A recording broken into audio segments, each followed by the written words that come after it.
Good evening, ladies and gentlemen, and welcome to the Millard Midterm News. Hope you guys are having a great week, and I hope finals don't stress you out too much.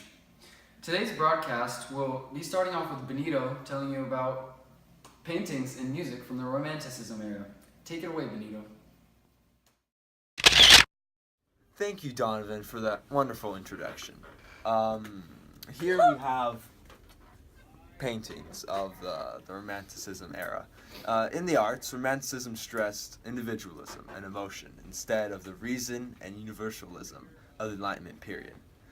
Rapid advances in science and technology fueled industrial growth, made medical care more effective, and challenged religious faith. The rise of science encouraged writers and artists to create realistic paintings that portrayed even the poor and degraded in society. Here we have animals who have evolved into greater creatures, and some music that was developed in the Romanticism era. Back to you, Donovan. Thank you, Benito. Wow, those are some exquisite paintings, might I say. Up next, we got Cambo Mambo Rambo with some information on the national unification and the national state.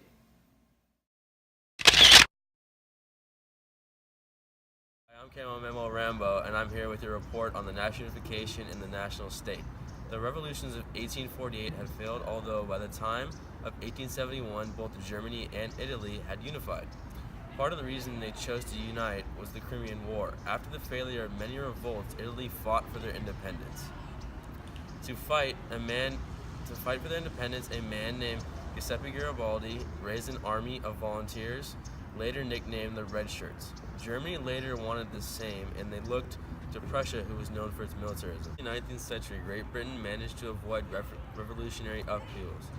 This was because the parliament had passed a bill that increased the amount of male voters. Someone who was very important in Great Britain at this time was Queen Victoria. At around the same time, the U.S. was fighting to abolish slavery. The South's economy was based on cotton growth. These actions partially led to the American Civil War. That's all, folks. Back to you, Donovan. Thanks, Cambo Mambo Rambo. That was some great information. By the way, who's the little man sitting next to you? Anyway, up next we have some messages from our sponsors about upcoming events.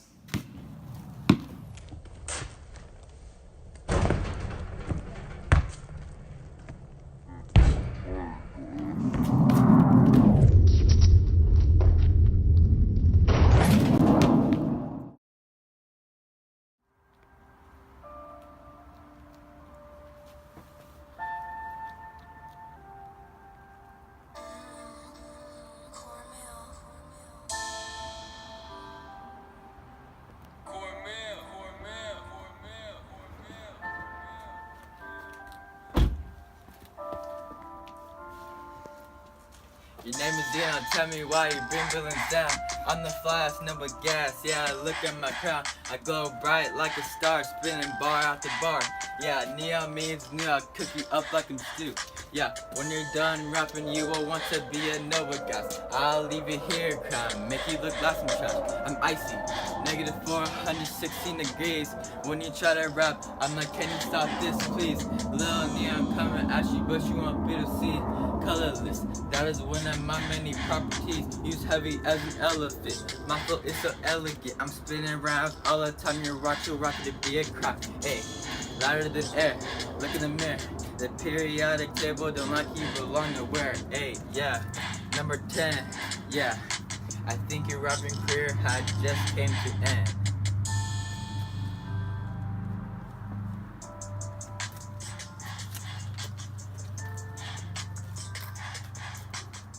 Well, I'll be tuned in on the 25th. How about you? I'm hearing we have some breaking news. Let's check that out.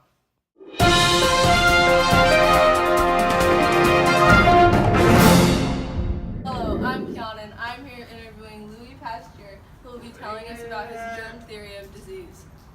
My germ theory of disease states that many diseases are caused by microorganisms. These small organisms invade humans, animals, and other living hosts. How is your germ theory of disease going to help us in the future? My germ theory of disease is crucial to the development of modern scientific practices. Thank you. No problem. Thank you, Kiana. And what a good-looking man that Louis Pasteur is, eh? Seems like such a chill guy.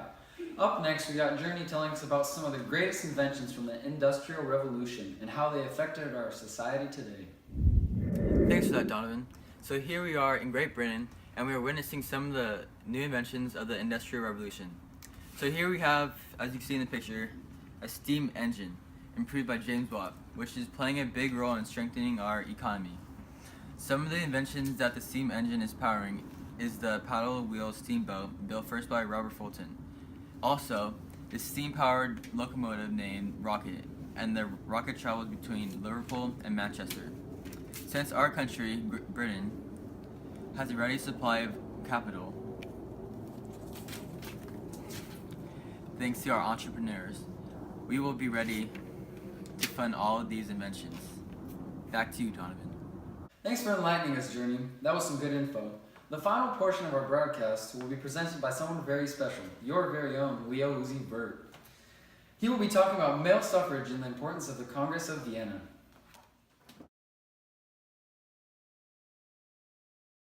This is Leo Uzi Vert here. Thanks for the introduction, Donovan. With Napoleon gone, the representatives of the great powers were Great Britain, Austria, Prussia, and Russia gathered in Vienna, Italy in September of 1814. The most influential leader was Clemens von Metternich. Like Metternich, the leaders of the Congress of Vienna believed in conservatism. The great powers adopted a principle of intervention. It said that the great powers had the right to send armies into countries that were dealing with revolutions. Severe problems in the French economy in 1848 brought untold hardship in France to lower middle-class workers. When France's government became a republic, the electors were made by universal male suffrage. Election box. In 1848, Charles Louis Napoleon Bonaparte was elected by president by a huge margin of votes, thanks to the universal male suffrage. That's all. Back to you, Donovan. Thank you, Leo Uzi Vert. And that will just about wrap it up. Thank you, everybody, for joining us on the special edition of Millard Midterm News. I'm out.